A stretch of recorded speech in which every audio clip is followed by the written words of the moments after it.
El guardavía, de Charles Dickens.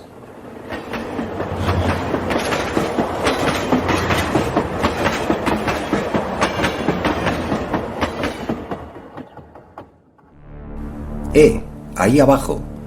Cuando oyó una voz llamándolo de esta manera, se encontraba junto a la puerta de la caseta, con un banderín enrollado sobre un palo corto que tenía en la mano.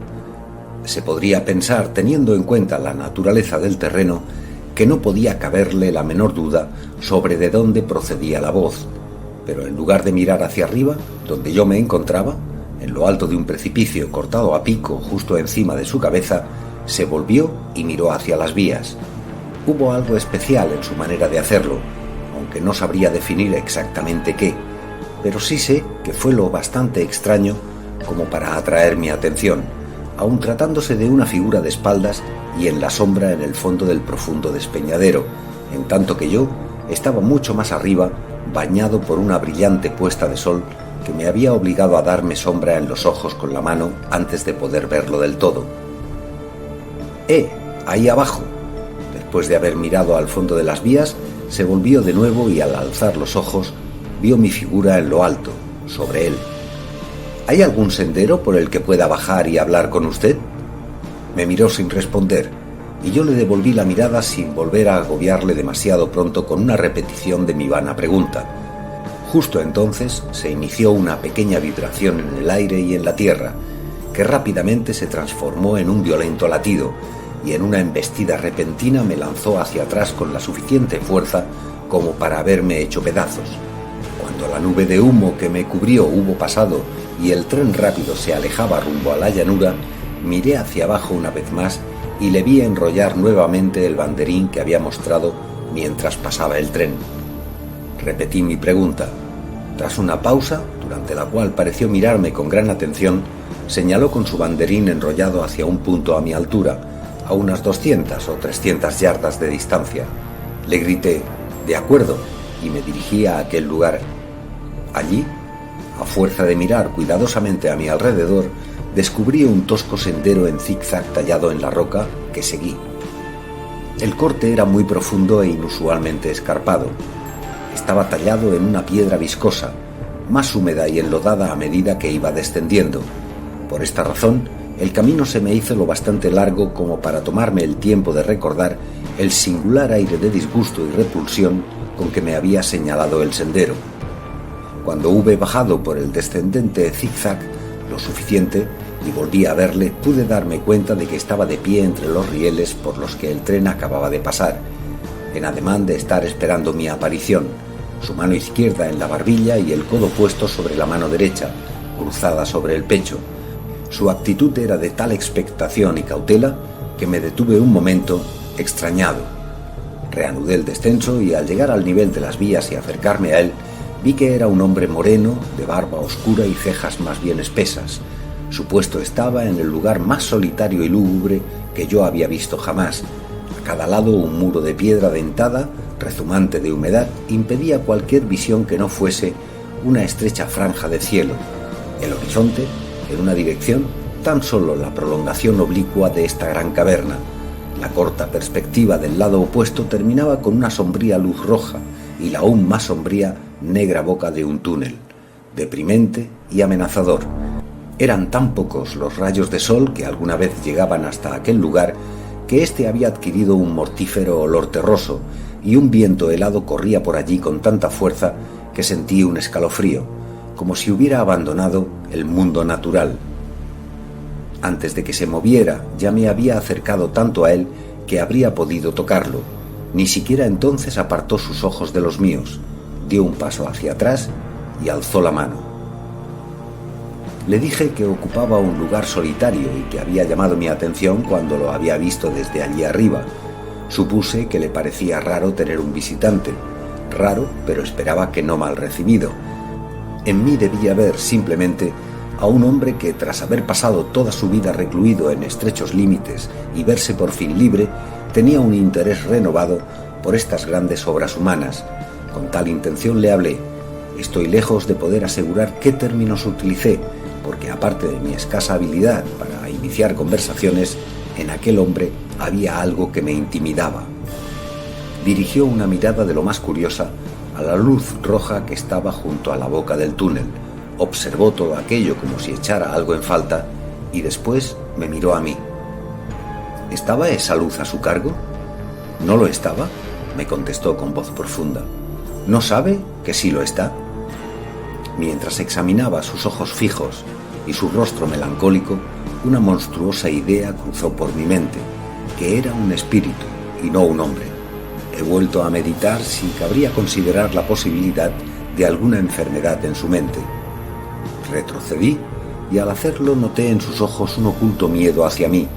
Esto disipó mi monstruoso pensamiento. «¿Me mira?», le dije, formando una sonrisa, como si me tuviese miedo. Estaba preguntándome, contestó, si no le había visto antes. «¿Dónde?», señaló hacia la luz roja que había estado observando. «¿Allí?», dije. Mirándome atentamente me respondió, aunque sin palabras, que sí. «Mi querido amigo, ¿qué podía hacer yo allí? Sea como sea, nunca he estado ahí, puedo jurarlo». «Creo que sí», replicó. «Sí, estoy seguro». Su rostro se serenó y también el mío. Contestó a mis observaciones con presteza y palabras bien escogidas. ¿Tenía mucho que hacer allí? Sí, es decir, tenía mucha responsabilidad, pero lo que se requería de él era exactitud y vigilancia. En lo que se refiere al trabajo propiamente dicho, trabajo manual, no tenía apenas nada que hacer. Cambiar esta señal, ajustar aquellas luces y mover la palanca de hierro de cuando en cuando. Era toda su tarea en este terreno. Respecto a las largas y solitarias horas que tanto parecían importarme, solo podía decirme que la rutina de su vida se había ido configurando de esa forma y que ya estaba acostumbrado a ella. En este lugar había aprendido un lenguaje. Si el mero hecho de conocer sus simbolismos y tener una idea rudimentaria de su pronunciación se puede llamar aprenderlo. También había estudiado fracciones y decimales y había intentado acercarse al álgebra, pero como le pasaba de niño, el cálculo seguía sin ser su fuerte. ¿Le obligaba el cumplimiento de su deber a permanecer en aquel canal de aire húmedo? ¿Nunca podía remontar los altos muros de piedra hasta la luz del sol? Claro que sí. Eso dependía del tiempo y de las circunstancias. Según en qué condiciones, había menos que hacer en esta línea que en las otras, y lo mismo podía aplicarse a determinadas horas del día y de la noche. En días de buen tiempo, durante algún rato, abandonaba las sombras de allí abajo, pero como en cualquier momento podía su campanilla eléctrica reclamar su presencia, prestaba oído con doble ansiedad, y su satisfacción era mucho menor de lo que podía suponer. Me llevó a su caseta en la que había un fuego, un escritorio con un libro oficial en el que tenía que hacer algunas anotaciones, un aparato telegráfico con su dial y sus agujas y la campanilla de la que ya me había hablado. Cuando le dije que confiaba en que disculpara mi comentario, pero que pensaba que había tenido una buena educación, incluso confiaba en que me permitiera decirlo sin ofenderle, quizá por encima de aquel puesto, me hizo observar que este tipo de rarezas no eran poco habituales en los colectivos humanos más vastos. Tenía idea de que así ocurría en las cárceles, en el cuerpo de policía, incluso en lo que se considera el recurso más desesperado, la armada, y es que esto también sucedía más o menos en toda compañía ferroviaria de ciertas dimensiones. Cuando era joven había sido estudiante de filosofía natural.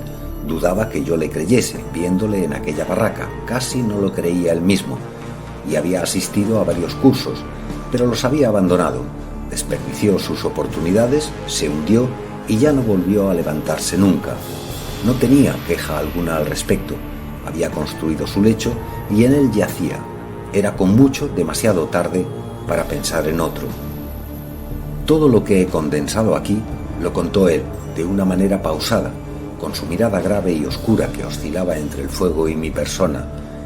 Le dio por llamarme señor de cuando en cuando, especialmente si se refería a su juventud, como pidiéndome que comprendiese que no había pretendido ser más de lo que yo veía que era. Varias veces le interrumpió la campanilla, leyó mensajes y envió respuestas. En una ocasión tuvo que cruzar la puerta y desplegó su banderín mientras pasaba un tren, a la vez que le hacía algún comunicado verbal al conductor. observé que en el cumplimiento de su trabajo era extremadamente exacto y vigilante, que interrumpía lo que estaba diciendo y que permanecía en silencio hasta que había terminado lo que tenía que hacer. En pocas palabras, habría considerado a este hombre el más fiable de todos para desempeñar aquel puesto, de no haber sido porque mientras me estaba hablando, en un par de ocasiones perdió el color, se volvió hacia la campanilla cuando ésta no había sonado, abrió la puerta de la casa, que permanecía cerrada para aislarnos de la insalubre humedad, y miró hacia la luz roja que se encontraba junto a la boca del túnel. En ambas ocasiones volvió al fuego con el mismo aire inexplicable que ya había observado en él y que no sería capaz de definir encontrándonos a tanta distancia. Le dije, cuando me puse en pie para irme, casi me ha hecho pensar que he conocido a un hombre satisfecho. Me temo, he de reconocer, que lo dije para hacerlo seguir hablando. Creo que lo fui, replicó con la misma voz profunda con que había hablado al comienzo, pero estoy turbado, señor, estoy turbado.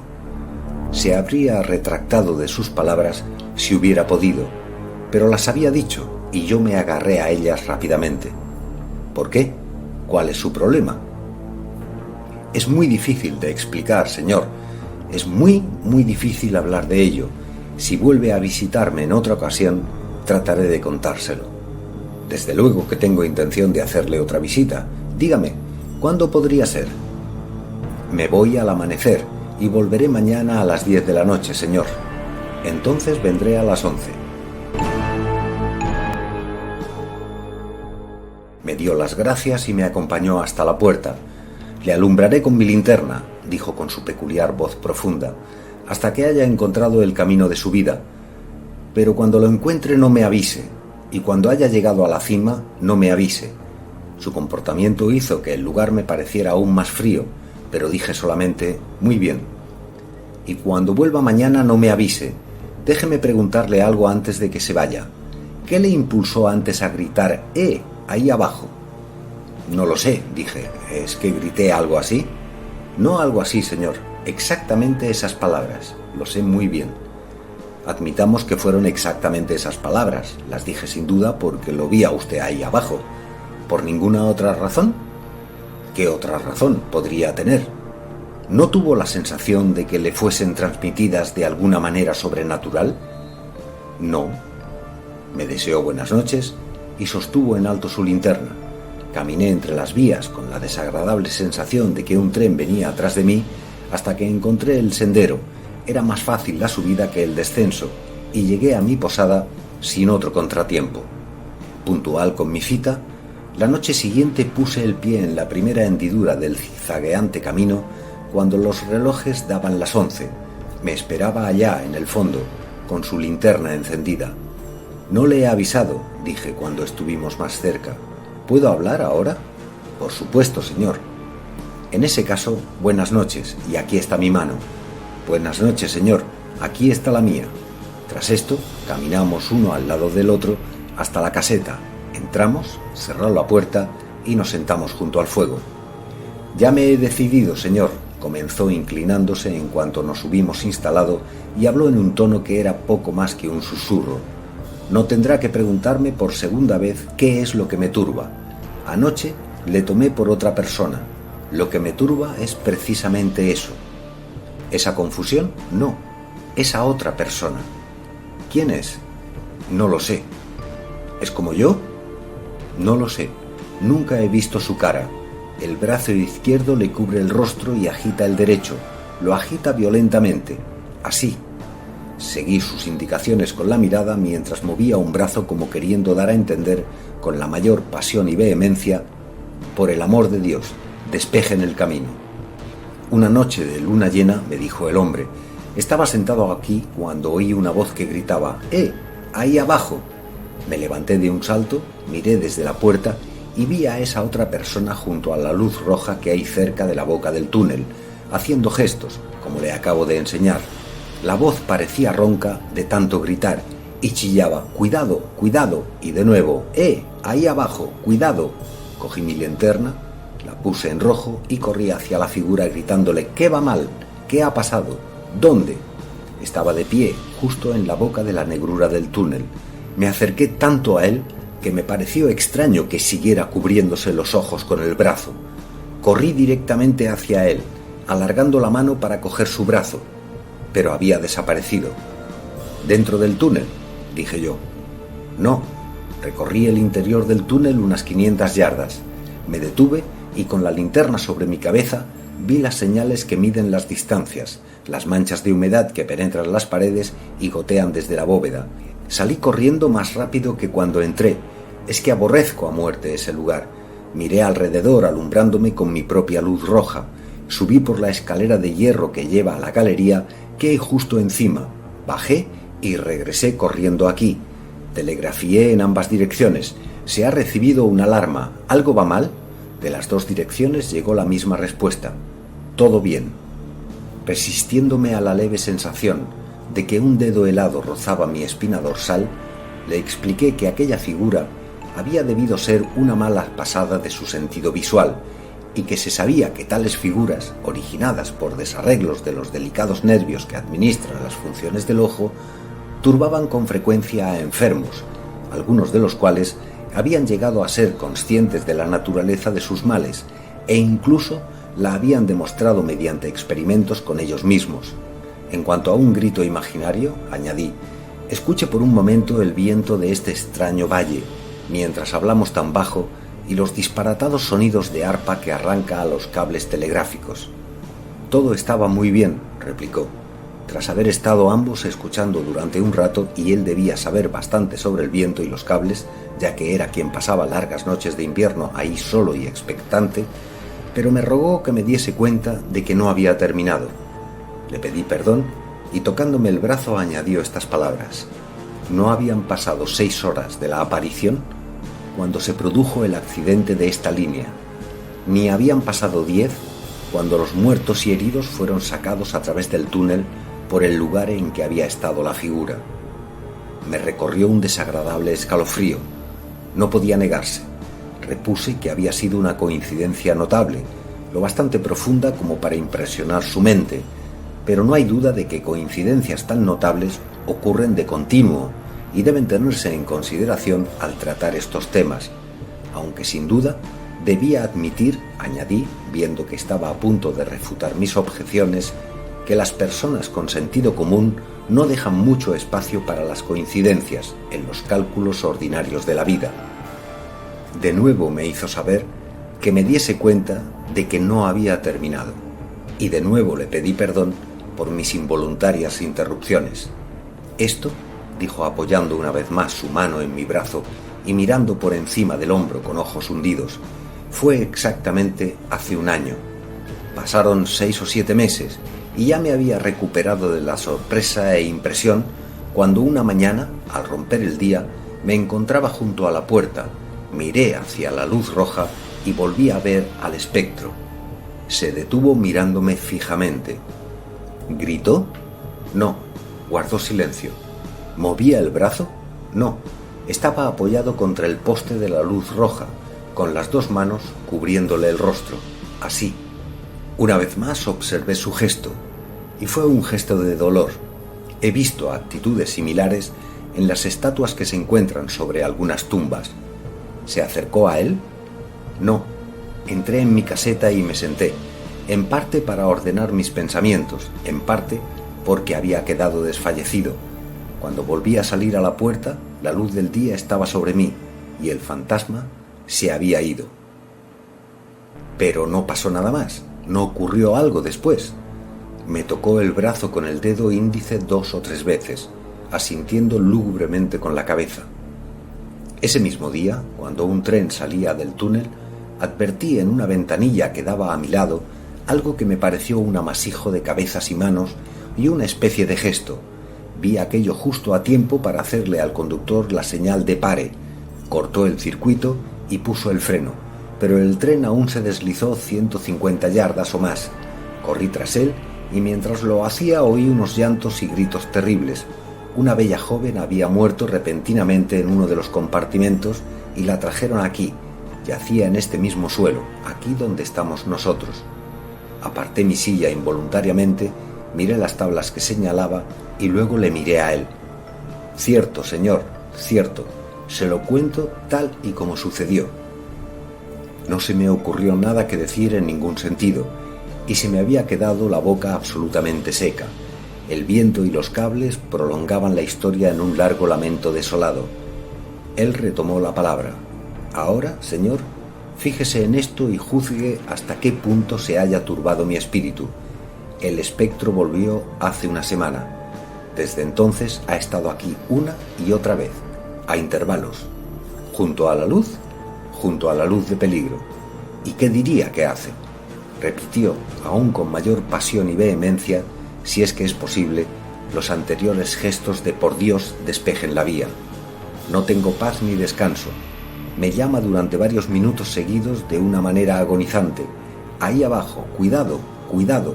Se queda de pie, gesticulando, y hace sonar mi campanilla. Me agarré de esto. ¿Hizo sonar su campanilla anoche mientras yo estaba aquí y usted salió a la puerta? En 2 ocasiones. Bien, observe, dije yo, cómo le engaña su imaginación. Tuve mis ojos clavados en la campanilla y mis oídos bien despiertos, y tan cierto como que estoy vivo en aquellos momentos no sonó. No, y tampoco lo hizo en ninguna otra ocasión, si exceptuamos cuando funcionó debido al curso normal del trabajo, al comunicar la estación con usted. Movió la cabeza. No he tenido aún ninguna confusión a este respecto, señor. Nunca he confundido el sonido espectral de la campanilla con el humano. El sonido del fantasma es una extraña vibración de la campana, que no proviene de fenómeno alguno, y no he afirmado que la campana se mueva visiblemente.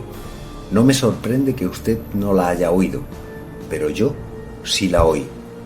¿Y le pareció ver al espectro allí cuando salió a mirar? Estaba allí. ¿En ambas ocasiones? Dijo firmemente, en ambas ocasiones. ¿Quiere acercarse a la puerta conmigo y a observar ahora? Se mordió el labio inferior mostrando cierta desgana, pero se levantó. Abrí la puerta y me quedé en el escalón, mientras él permanecía en el umbral.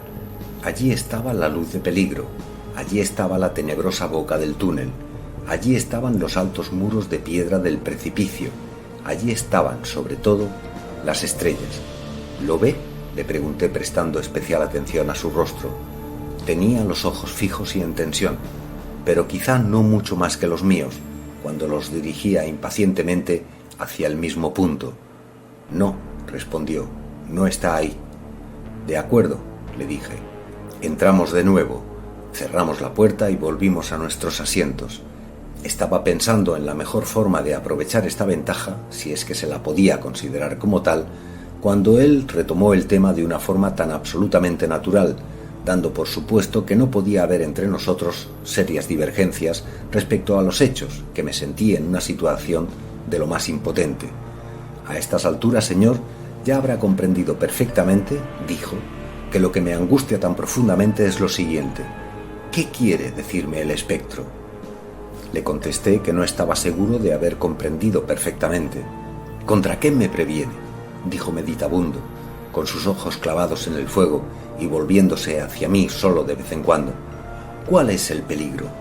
Hay un peligro en el aire, flotando sobre algún lugar de la línea. Una horrible calamidad va a suceder. En esta ocasión no cabe la menor duda. Es una obsesión para mí. ¿Qué puedo hacer? Sacó su pañuelo y se secó las gotas de sudor de su frente acalorada. Si telegrafío peligro, en una dirección de la línea o en ambas, no tengo prueba alguna que aportar. Siguió secándose las palmas de las manos. Probablemente me meta en problemas y no obre bien. Podrían pensar que estoy loco. Tendría que actuar de esta manera. Mensaje. Peligro, tomen precauciones. Respuesta, ¿qué peligro? ¿Dónde? Mensaje, no lo sé, pero por el amor de Dios, tomen precauciones. Me despedirían, ¿qué otra cosa podrían hacer? Era muy triste contemplar el tormento de su espíritu, la tortura mental de un hombre consciente, sometido a la angustia insoportable de una vida intrincada en una responsabilidad que escapaba a su inteligencia. Cuando apareció el espectro por primera vez junto a la luz roja, continuó echando hacia atrás su cabello oscuro y frotándose las sienes con las manos una y otra vez en el extremo de una angustia febril.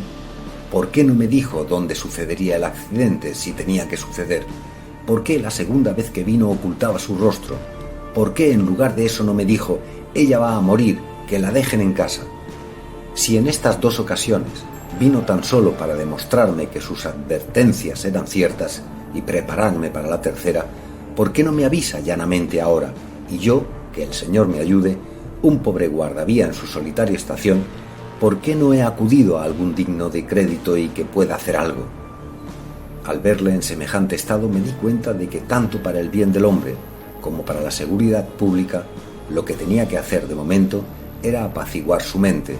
Por lo tanto, dejé a un lado todas las cuestiones sobre la realidad o la irrealidad y le hice observar que si un hombre cumplía con su deber estrictamente, hacía bien, y que le quedaba la satisfacción de haber entendido lo que era su obligación, aunque no alcanzase a comprender el significado de esas confusas apariciones. En este esfuerzo tuve un éxito mayor que en los intentos de hacerle desistir de sus convicciones. Empezó a calmarse, las ocupaciones propias de su puesto, como la noche anterior, comenzaron a requerir su atención por más tiempo y le dejé a las 2 de la madrugada. Le había ofrecido quedarme toda la noche, pero no quiso ni oír hablar de ello. Me volví a mirar la luz roja según ascendía por el sendero. Que no me gustaba la luz roja y que habría dormido francamente mal de encontrarse bajo mi cama, no voy a ocultarlo. Y no me gustaron las 2 historias del accidente y la muerte de la chica, tampoco veo razón para ocultarlo. Pero lo que más ocupaba mi mente era la reflexión sobre cómo debía actuar al haberme convertido en depositario de esas confidencias. Había comprobado que se trataba de un hombre inteligente, atento, trabajador y serio, pero ¿cuánto tiempo seguiría siéndolo en semejante estado mental? A pesar de ocupar un cargo de subordinado, tenía una importante responsabilidad. ¿Confiaría yo, por ejemplo, mi propia vida a la posibilidad de que continuase desempeñándola con precisión? Fui incapaz de vencer el sentimiento de que sería una especie de traición si comunicaba a sus superiores lo que me había contado, sin antes hablar francamente con él. Debía proponerle una solución intermedia.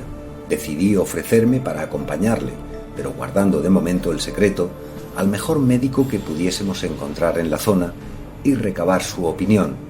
Me había comunicado que la noche siguiente habría un cambio en el horario de trabajo.